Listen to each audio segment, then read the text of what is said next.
Well, some have called what happened in Finland and what the president did treasonous, shameful, and a disgrace. Now, the White House is saying that Donald Trump is doubling down and will invite Vladimir Putin to visit Washington, D.C. and come to the White House.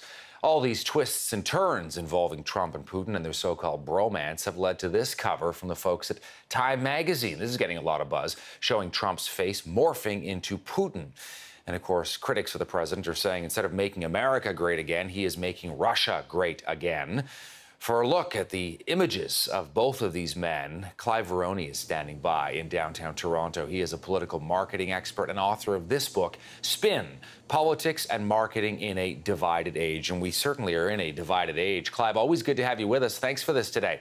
Good to be with you again, Todd. You know, you think about Vladimir Putin, and this is a man who had one goal when he was elected back in 1999, 2000, and that was to make Russia great again. And he's certainly done that. You could argue with the strategies, but what about his brand? Because it's quite fascinating when you think of how well known this man is, considering he runs a country that Barack Obama once said was basically now a second-rate has-been regional power. He's got an extraordinary global brand that's been very carefully crafted, and it's built around two things, kind of mystery and masculinity. So there are lots of images, tightly controlled images, of Putin doing masculine things, playing hockey or, famously riding shirtless on a horse and so forth. And then the second part of the brand is this mystery around kind of ex-KGB agent, somebody who's an ex-spy, and all the mystique that goes around that. So he's kind of like a Russian version of James Bond, only without the charm, without the martinis, and without the good dress sense. And Trump has said that he's, a very strong leader. He seems to admire Vladimir Putin. He has never really gone after him, certainly not on Twitter, and certainly in none of the news conferences as well. It's fascinating when you talk about this notion of mystery and masculinity. How do you think Trump sees him?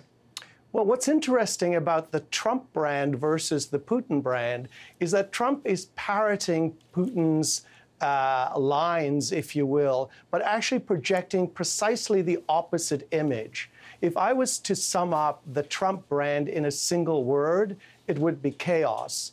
The Putin brand is control.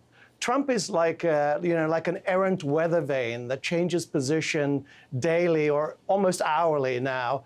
And Putin, on the other hand, is like a stone sphinx. He's immutable and enigmatic, and the two have completely opposite public personas. I always love your wordplay. He's like a sphinx. It really is true. And that personal persona that he's got, his public persona, Vladimir Putin, it really is one of his most powerful tools. It is exactly one of his most powerful tools, and he's punching way above his weight. The Russian economy is 1/10 the size of the U.S. economy, and yet, Putin bestrides the world like a colossus simply because he has projected the strongman image out into the world, which in many places is seen as a very, very positive image for Putin. And we now know that this meeting is going to happen, a second meeting now, and this, just being announced, Clive, this afternoon, within the last hour or so. I'm curious what you make of that. Well, this is the weather vane, the errant weather vane in practice here, changing positions from one day to the next. I think Trump cannot decide if he wants to dance with Putin or if he wants to kick him off the dance floor. And it's just a chaotic situation, a chaotic relationship. And this is the chaos presidency.